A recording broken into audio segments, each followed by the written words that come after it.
UPSC की तैयारी में सब लोग बोलते हैं कि ये नोट्स ले लो या फिर ये बुक्स ले लो, पर हॉनेस्टली अगर सच बताऊं तो मुझे ऐसा लगता है कि मुझे सबसे ज़्यादा अगर किसी चीज़ की कमी फील हुई है तो वो है मेंटोरशिप की। आपको भी कभी ऐसा लगा है कि इतनी सारी बुक्स और इतने सारे रिसोर्सेज होने के बावजूद भी एक गाइडेंस की कमी रह जाती है? तो आज की वीडियो में मैं आपको बताऊंगा ऐसे 5 मेंटोर्स जो काश मेरे पास होते जब मैं अपनी प्रिपरेशन के इनिशियल स्टेज में था, और मैं ये भी आपको बताऊंगा कि आप कैसे अपनी प्रिपरेशन में उन मेंटोर्स को अपने साथ रख सकते हैं। पूरा वीडियो देखना क्योंकि लास्ट वाला मेंटोर थोड़ा सा अनएक्सपेक्टेड है।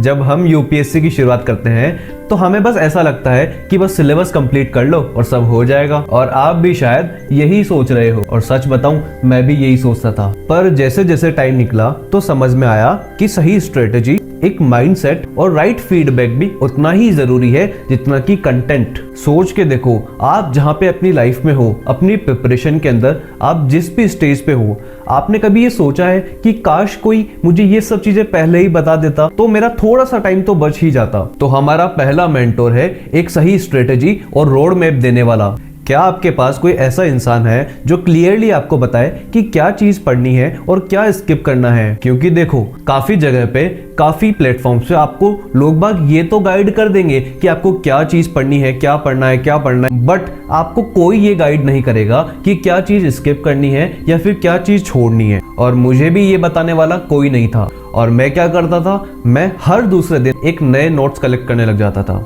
आज आप ये मेंटोर्स फ्री स्ट्रेटजी वीडियोस में, टॉपर्स ब्लॉग्स में और कई टेस्ट सीरीज से एनालिसिस करके ढूंढ सकते हो। सोच रहे हो कैसे? आगे बताऊंगा। क्योंकि देखो, जब तक हमें ये पता नहीं होगा कि हमें क्या चीज स्किप करनी है एक पर्टिकुलर बुक में से, तब तक हम क्या करेंगे, हम हर किसी का कहना मानेंगे, हम हर कोई बुक को फॉलो करने लग जाएंगे ब्लाइंडली। और ये सबसे गलत बात होती है, क्योंकि आपको कोई भी आके कुछ भी बोलता है कि आप ये बुक पढ़ लो और आप वो बुक्स पढ़ने लग जाते हो। पर आपने कभी सोचा है कि इतनी सारी बुक्स पढ़ के क्या आप किसी एग्जाम को क्लियर कर सकते हो?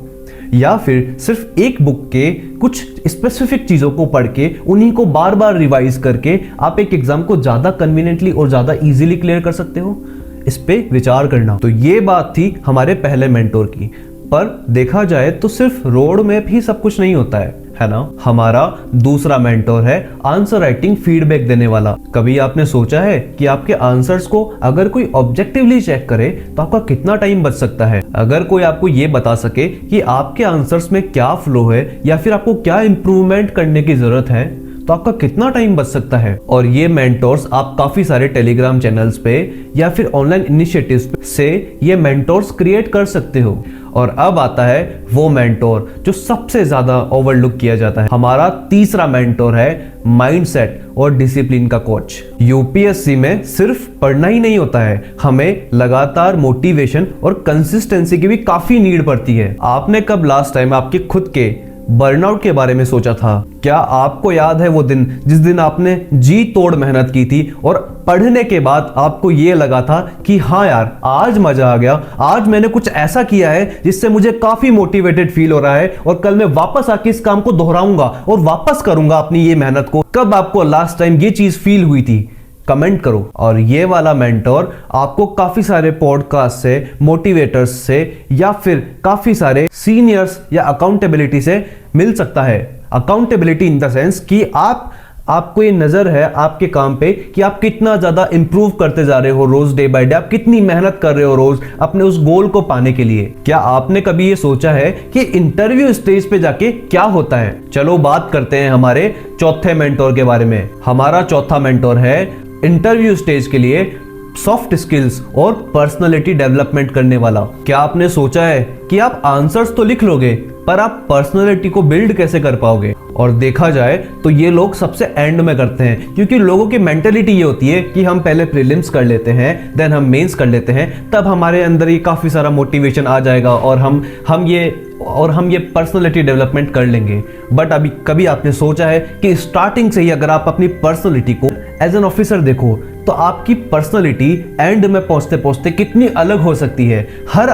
आप हर एक काम को as an IAS officer, as an IPS officer या फिर एज एन एनी ऑफिसर, आप एक काम को डील करो, आप किसी भी टास्क को उस नजरिए से सोचने लग जाओ, तो आपकी पर्सनालिटी एट द एंड जाके उन सभी लोगों से काफी ऊपर हो जाएगी जो मेंस के बाद अपनी पर्सनालिटी बिल्ड करने में लगे हुए हैं। अब वो मेंटोर जो सबसे कम डिस्कस होता है पर सबसे ज्यादा जरूरी है। पांचवा मेंटोर है मेंटल हेल्थ और वर्क लाइफ बैलेंस करने के लिए। आप अपने UPSC का स्ट्रेस कैसे हैंडल करते हो? स्ट्रेस मैनेजमेंट और बर्नआउट प्रिवेंशन ये UPSC जर्नी में सबसे छुपाया जाता है, पर ये सबसे जरूरी भी है। आज मैंने जो आपसे 5 मेंटोर शेयर किए हैं वो रियल इंसान भी हो सकते हैं या फिर ऑनलाइन कम्युनिटीज या फिर आपके रिसोर्सेज भी हो सकते हैं, और ये आपको डिसाइड करना है कि आप अपने मेंटोर्स को कितने वाइजली चुनते हो, चाहे वो रियल इंसान हो या फिर ऑनलाइन कम्युनिटीज पे आके आपको बताने वाले लोग बाग। और एक पॉइंट बताऊं, UPSC सिर्फ बुक से नहीं, एक अच्छी गाइडेंस से होती है। जब तक आपको गाइड करने वाला इंसान ढंग का ना मिले, जब तक आपको ये 5 मेंटोर्स ढंग के ना मिले, आपकी UPSC जर्नी थोड़ी सी फीकी पड़ सकती है। तो choose your mentors very wisely. और मैं दोबारा रिपीट करूंगा, ये 5 मेंटोर्स आपके आसपास के लोग भी हो सकते हैं, आपके रिसोर्सेज भी हो सकते हैं, और आपके ऑनलाइन प्लेटफॉर्म्स पे आने वाले लोग भी हो सकते हैं। काश मुझे भी ये सब चीजें कोई पहले ही बता पाता जब मैं अपनी प्रिपरेशन की इनिशियल स्टेज पे था। आपको कौन सा मेंटोर सबसे ज्यादा जरूरी लगता है? कमेंट करो, मैं आपके सारे कमेंट्स और सारे रिएक्शंस पढ़ने वाला हूं। और ऐसे हॉनेस्ट टिप्स के लिए चैनल को सब्सक्राइब भी कर लो।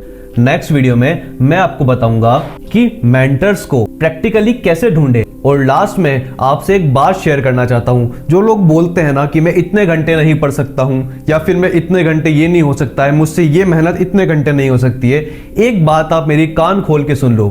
कभी भी इंसान का शरीर नहीं थकता है जब तक उसका दिमाग ना थक जाए। तो कोशिश करो, अपने दिमाग से ये कहो कि हाँ, मैं इस हार्ड वर्क को करने के लिए तैयार हूं। जब तक आपका माइंड ना थकेगा तब तक आपकी बॉडी भी नहीं थकेगी। जब आपका माइंड थक जाएगा तब अपने आप ही आपकी बॉडी आपसे रेस्ट मांग लेगी और आपको अपने आप ही थकान फील होने लग जाएगी। पर अगर आप बैठे रहोगे और बैठे बैठे ही थक जाओगे, आपकी बॉडी वैसे ही थकी हुई है। तो प्लीज एक्सक्यूजेस देना बंद करो, अपने सारे मेंटोर्स को वाइजली चूज करो और करके दिखा दो उन लोगों को जो ये सोचते हैं कि आप नहीं कर सकते हो। और मैं फिर मिलूंगा इसी तरह की एक और मोटिवेशनल वीडियो के साथ में। तब तक के लिए बाय बाय, अपना ध्यान रखो, काफी सारी पढ़ाई करो और सबका नाम रोशन करो।